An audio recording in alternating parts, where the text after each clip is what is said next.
I'm going to quickly just hammer through every one-score game. Now, some of these were not quite as close as the score would appear, but some of them came down to the last play or, the last drive, overtime, walk-off win. So we got Bills beat the Lions 28-25. Obviously, so, like all the Thanksgiving games were one-score games. Cowboys beat the Giants 28-20. That came down to an onside kick. The Cowboys recovered. Vikings beat Patriots 33-26. That was prime time Kirko Chains coming in clutch here with a win. We had Bengals beat the Titans 2016. Commies beat the Falcons 19-13. Browns beat the Bucks in overtime 23-17 somehow. The Jags somehow clutch a win out of defeat against the Ravens 28-27.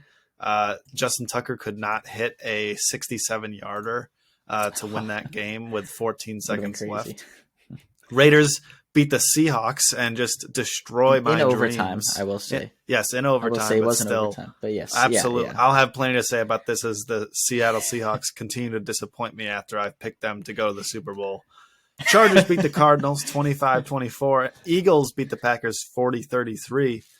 With a quick exit of Aaron Rodgers and an entrance of Jordan Love at the end of the game. And we're still not even counting the Monday Night Football game, which, for all we know, could be a 3-0 game. We'll see. It's gonna be the definition of a one-score game, as in there will be one score during the game. That's pretty good. That's pretty good. Hey, who do we know? Actually, maybe Matt Ryan and Pickett just throw for 500 each. But well, on that note, so going through these games, I don't know what games you have notes on. I mean, yeah, the Cowboys having the turnover. I remember this because we talked about this a bit. I remember the Cowboys early in the game, it didn't affect the outcome. They won, but remember there was a 2nd and 2. They had a 2nd and 2 on their own 40, and they turned the ball over on downs. They had 3 tries to get 2 yards at their own 40. It's not like this is like a red zone bend don't break situation. This is like middle of the field on your side. Yeah. And you miss, go for a fourth, miss. Yeah. And I believe that those were all all incomplete passes. They were on. And so the 2nd and 2 is like, okay, I'm anticipating them taking a shot downfield because it's 2nd and 2. You can run on third and 2. Right. So, and I have faith that they're going to get the 2 yards on 3rd and 2. So on 2nd and 2, they throw the ball incomplete. 3rd and 2, they throw the ball incomplete. 4th and 2, they throw the ball incomplete. I believe it was 4th. I can't quite remember, but either way, on their own 40, like you said, why are we giving the Giants some momentum to start this game? I mean, what are we trying to make this interesting? I don't know. It was super frustrating. You bring it up because I texted you like, what are we doing? I know. Yeah. I remember because I was watching that. The play calling, the coaching, it's just classic Cowboys. That's why I picked the Giants and I was wrong. I picked the Giants. I told my whole family I was picking the Giants and Cowboys somehow persevered through a couple of bad interceptions by Dak. It is what it is. But hey, you got to pick the Cowboys opponent more. I'm going to go into the Vikings beating the Patriots, right? So we're going to spend a bit on this. I'm going to try not to spend too long. I've thought on this. Want to say about the Patriots? Super sloppy. That was looking like how you describe Patriots games. They had 2 face masks on 1 defensive back, which is part of what makes that miss the face call Mac Jones kind of hurt. But but they were a good call, right? These are not like this is not the ref screwing the Patriots. This is Patriots making sloppy mistakes. 1 DB gets 2 face mask penalties. Face mask twice. There was a play. It was one of their safeties. I forget his name now, but one of their safeties like massive unnecessary roughness on. I think it was Adam Thielen. Like had caught up, or I don't even think he caught it. Whatever it was, and came behind, like ran into his back. Massive call to extend a drive. Big 15-yard penalty for nothing. Like I don't even think he caught it, or if he did, he was down anyway. What was the other one? They're running into the punter. They got him running into the punter. Yep. And that play extended a drive that then turned into the touchdown. That touchdown I think was the last score of the game. I think that was the game-winning touchdown, if I remember correctly. And it's like, dude, that's kind of feels bad. Like, ooh, like that game-winning, like the last score of the game, they only got because you extended their drive for free because you ran into the punter. a lot of penalties, and the defense, like, still, like, yes, it's Justin Jefferson and everything, and he's just unstoppable, and they have a ton of offensive weapons. But the Patriots, I think they got one interception, but I think they got like one sack the entire game. This is a defense with the sack leader in the NFL. Even still, such a sack leader that even after getting no sacks this past game, he still is the sack leader by one sack over Micah. Micah Micah is coming. I mean, this is kind of what happened, I think, last season that Drew and I kind of fizzled out of it. But it's more that aside, like, that the defense, we would have wanted more, especially after the fact that I think the Vikings scored on the drive. The Patriots offense had a drive, kickoff return for a touchdown, and then had another drive. And then the drive after that defense has got to sit for a long time, a lot of sitting time for that defense. And they come back out and let them score. I really would have hoped for that, especially because this was one of the better offensive performances by Mac Jones ever. Right? If you told me before, I mean, but even forgetting about last season, this season, that's been the biggest concern with the Patriots, their offense. Mac Jones had 382 yards, 2 touchdowns, no interceptions. If you told me that and what is that? Probably up over 65% completion rate. I don't know what completion percentage, but if you told me that would be his stat line, I would have given a 95% chance the Patriots win. I would not have thought that they could have lost a game where the offense scored when it got over 400 yards. They got 50 more yards than the Vikings. They had 2.5 more yards per play, but they just time of possession, they got so destroyed. I guess that's the difference. But I mean, you're saying if the offense is that good, we should win because you're still in that trap of the former Patriots being a team that doesn't make mistakes, a team that won't hurt itself, won't shoot itself in the foot. They have good special teams. They have good defense. That's like, fundamentals are taken care of. They're always clean. This has not been the team this year. Yeah. It's taken a huge step in the opposite direction, and they are sloppy. They play sloppy games, and it's just crazy because Belichick is still there. Yeah, because the sloppiness is what lost in this game. Because those moments, like those 15-yard penalties, you're giving out like candy, running into the punter. The last catch, I think the last it was a miss, but like the Nelson Aguilar, like the red zone offense has been very non-productive.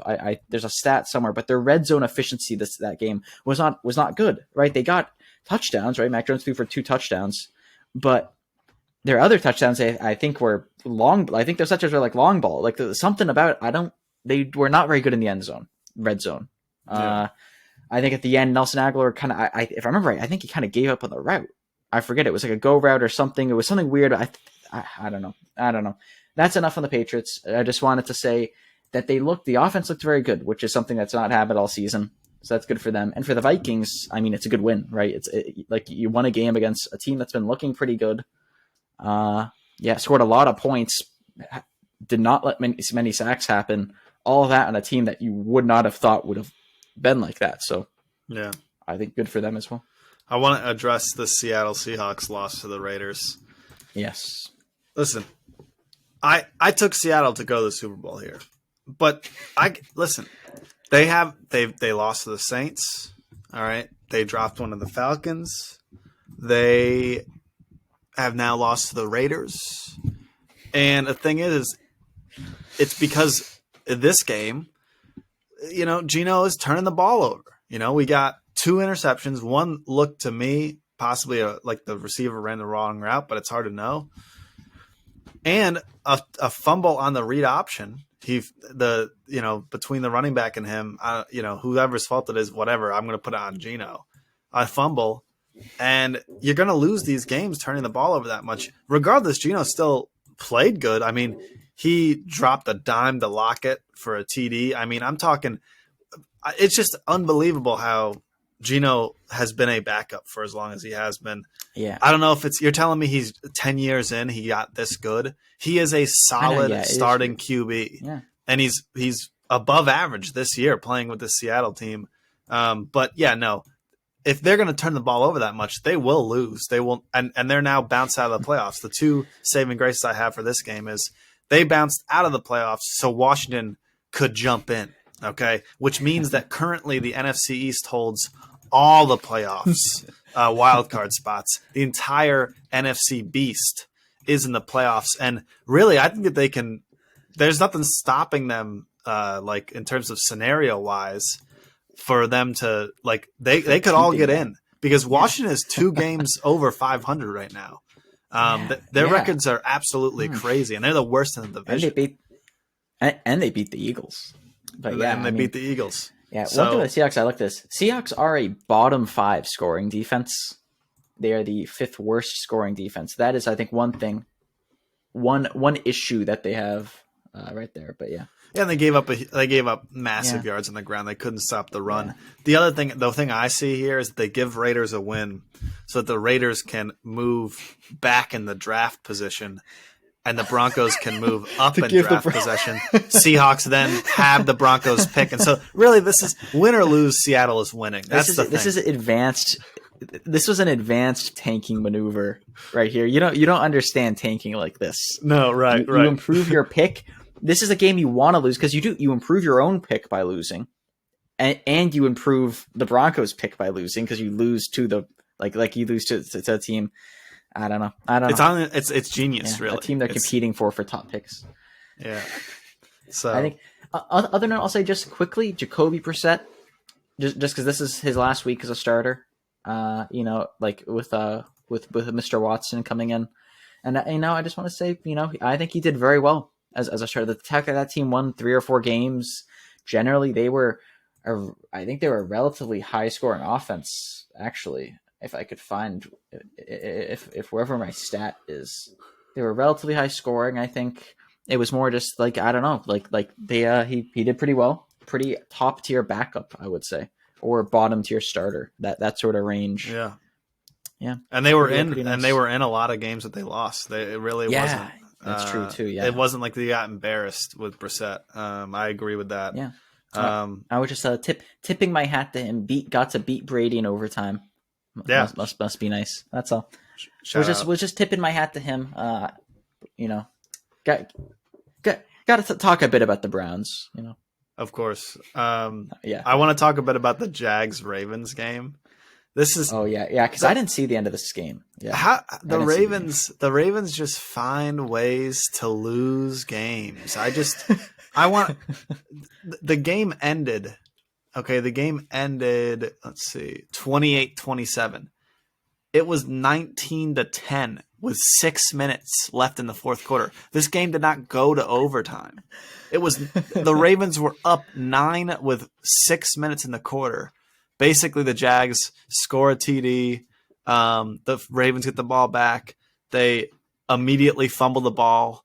The Jags kick a field goal to take the lead. Then with 2 or 3 minutes left, Lamar Jackson throws a bomb to Deshaun Jackson, 50, 60 yards in the air. It gets them down the field that quickly, and the Ravens take the lead with a TD, I believe. I believe. And then Lawrence, they're down 7, and so the Jags, and I think Baltimore got a 2-point conversion to make it 7. And then Lawrence basically drives him down the field, looks good for the first time in his entire career. Not actually, but actually looks good. Commands a 2-minute offense, and they go in with 14 seconds left. They score a TD. They get the 2-point conversion to take the lead. So they could have kicked the field goal or the PAT to go into overtime. Instead, they go for 2 to win or lose. I heard about that. And they end up getting it. And 14 seconds left. Lamar basically, I think he passed. And they got 15, 20 yards to make it like a 67-yarder. And Justin Tucker was online, but it was not long. It was not long enough. Yeah. He was a little bit short. So just a dramatic game. It's just how the Ravens are. They just can't finish these games. It's just crazy that they give up these big leads. And Harry, don't worry. Sneak preview. We'll be talking about that a bit on the pin setter as well. Right. There you go.